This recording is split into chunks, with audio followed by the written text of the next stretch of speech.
I'm just gonna eyeball this here and just kind of cut this straight across.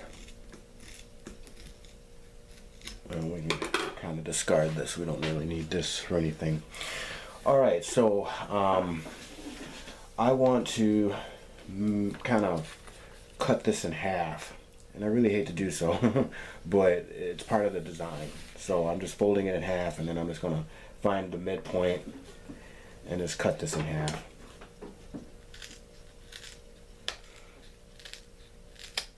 Okay, these shears really come in handy. Okay, so it doesn't really matter which side, and I'm just do one on camera, and then the other one off camera, just for the sake of time, for the sake of brevity. So we've got these trigger snaps that I had because I had made couple of bags. I'm just crafty like that. I get inspired by something, and you know, when I'm shopping at Tandy Leather, I'll be like, oh, this will be useful for something, and this will be useful for something, so I'll just get it just to have it in case I'm ready. So I had a bunch of trigger snaps, and I made a bag that I made that I again deconstructed on a trip in Japan one year, and I actually just took a picture of it, some pictures of it, and made a replica. So it turned out okay. So what I'm going to do here, I'm going to move this. Sorry about that. So as we can see, this is not going to fit as is. Okay, the base of the trigger snap is too small to fit this in, right? So we're going to have to kind of trim this down. But first I want to bend this so I can see how much far down I need to trim this, right? So this will be, you know, I'm just gonna mark where the halfway point is, and then I can probably on the other side take a marker or my coloring pencil, because it's black, and just mark where to stop it off. My fingernail is kind of working right there. So there, and then I would take my other strap, the other strap, because I have to do it twice for both sides, and do essentially the same thing. So since I've marked it already on one, I can mark it on the other, right? Approximately there, like that. So you may not be able to see that on camera, but I can see it here. Otherwise I'd use, you know, again, so it's a light marker or writing tool or whatever. So what we want to do now is we want to shave this narrow so that it'll fit through the base of the trigger snap. And I could be real methodical about it, and you know, I'm not going to do that. It's just no one's really going to see it, no one's really going to care. So I'm just use my shears, and I'm just going to kind of cut in and eyeball it. And technically I could only do one side and it should fit, but this time around I'm going to do both sides here. So just need to make it narrow enough for it to go through.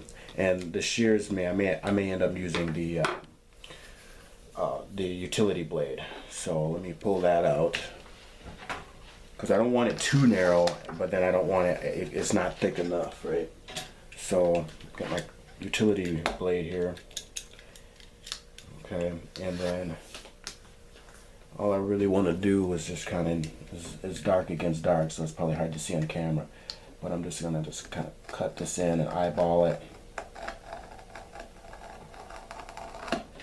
And again, you know, I'm a long-time graphic designer, and over time you will get a sense of things, right? You'll know what an eighth, a 16th, a 32nd, a quarter of an inch is, and kind of eyeball and how to keep things straight, and you know, but you know, to be accurate, of course, you obviously want to measure things.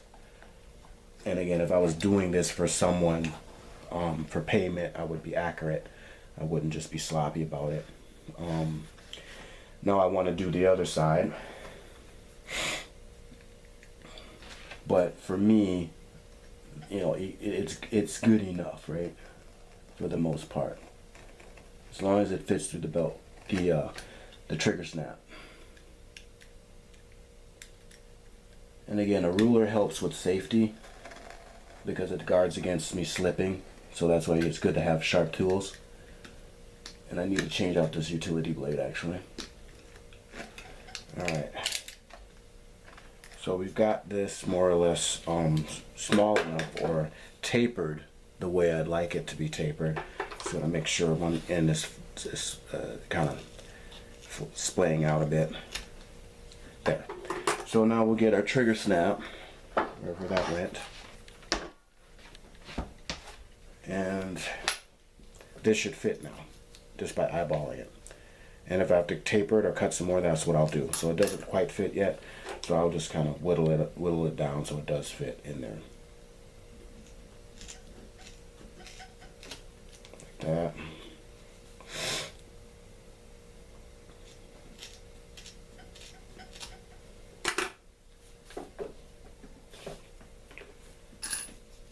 So now this will slide through, and then I can just kind of pull this through.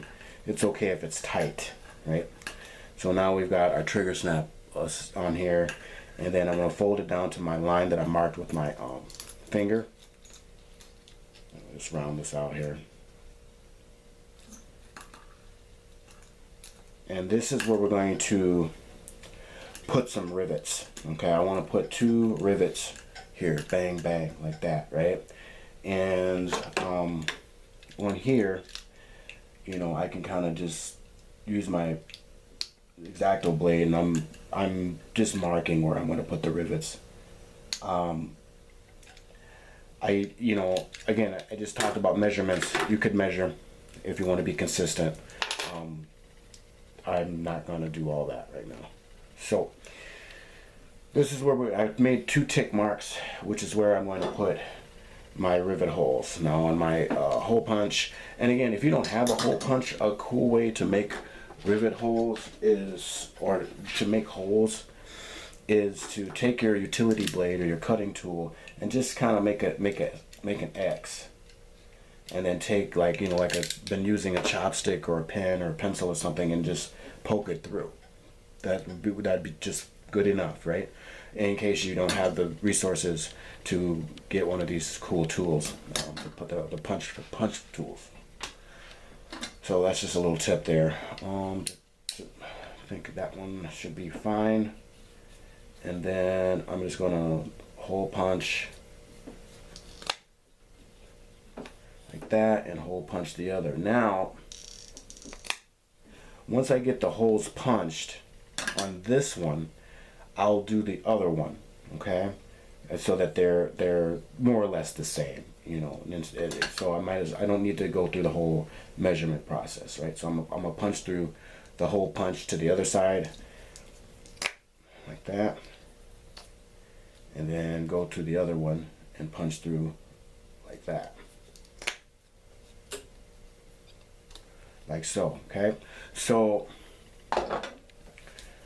what will happen is when I get to my other when I work on the other one here, I can actually match these up, right?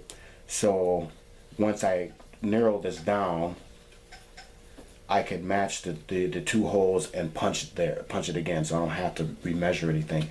And in fact, let me just do it now, and then worry about sizing it. Heck, I have a model here now, so using that and the fact that my thumbnail seems to work on the back of this leather, you know, I can just match these up here and kind of eyeball it, and again, just adjust it as I need it, you know, as necessary.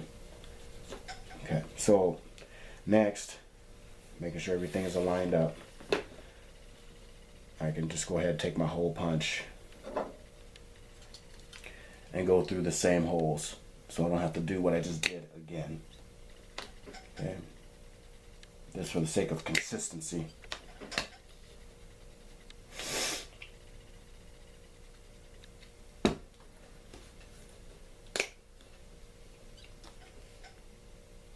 And the last one, like that. Okay, so these holes are punched in the second one for when I do that one. And so now we're going to pull out our rivets.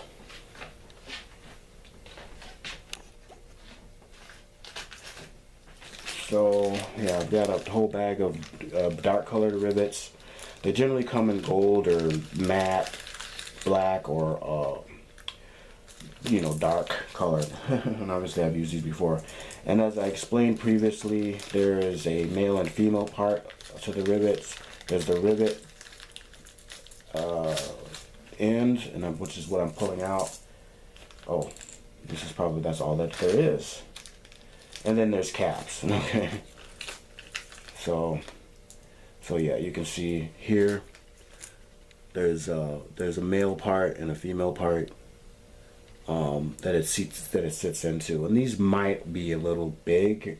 I don't want to use too big. These rivets come in different sizes, but you just have to make sure that you're getting the right dimensions for your project. So that's why sometimes ordering online can be a bit tricky. It's best if you do have a leather store or leather crafting store somewhere nearby where you live, if you choose to do leather work like that. Because I'm not giving you exact dimensions, to be honest. Alright, so let's not forget. So we need to set our trigger snap on here first. Okay, we can't forget that. And then we need to align up our rivets. Okay, see that our holes for our rivets. So this bottom piece here will go up like that. Okay. And then the cap will fit on the top of the rivet like this. And it sets, right? Now I have to find my punch or stamper, and it's actually kind of rounded. I don't care if it's flat. The cavity is for if you're doing it on outward facing product, so it still looks domed. I don't care if it's flat looking or not.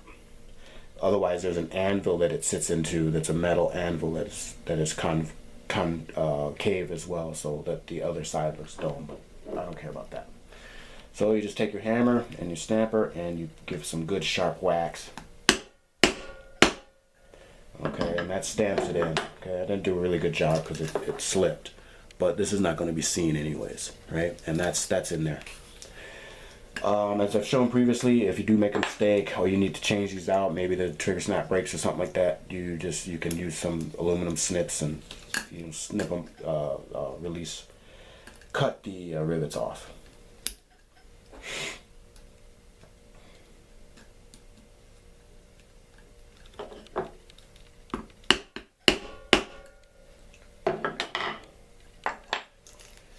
So there we go.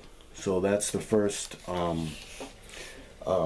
trigger snap attached, which goes on to our Sporran, just like so. And these trigger snaps might be a little big, but they work, for now, for what I have. And they come in silver or black. I may do another one just because. And maybe I may have, that's a big maybe, I may do a giveaway or some sort of raffle or something. I don't know. But anyways, that's something I have to think about. But yeah, so that's really simple on how to use leather smithing, leather making, leather working hardware and attaching it to a strap. And so I'm going to do the other one and then I'll be right back. Okay, I'm back and we have our trigger clamps and the beginning of our belt attached. Okay, and again, it's very similar to our model. It's not exact. I actually, and they're using different type of snaps here and D-rings that I think are kind of brassy or gold. I'm just going with silver, perfectly fine. It's up to you.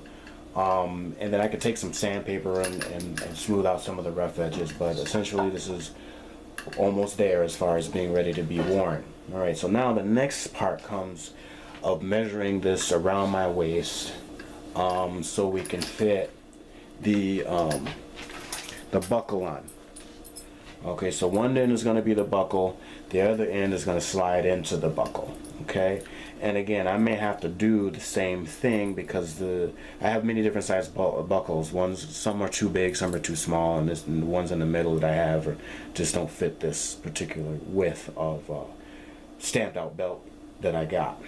So I'm gonna have to do pretty much the same thing I just did with the trigger snaps and shave off the edges to make this fit. And the same thing would have to happen with this for a longer depth for adjusting. And then we'll have to measure out and punch some holes. I'll probably just do 5 holes. But because I have my cool little punch here, it'll make quick work of that.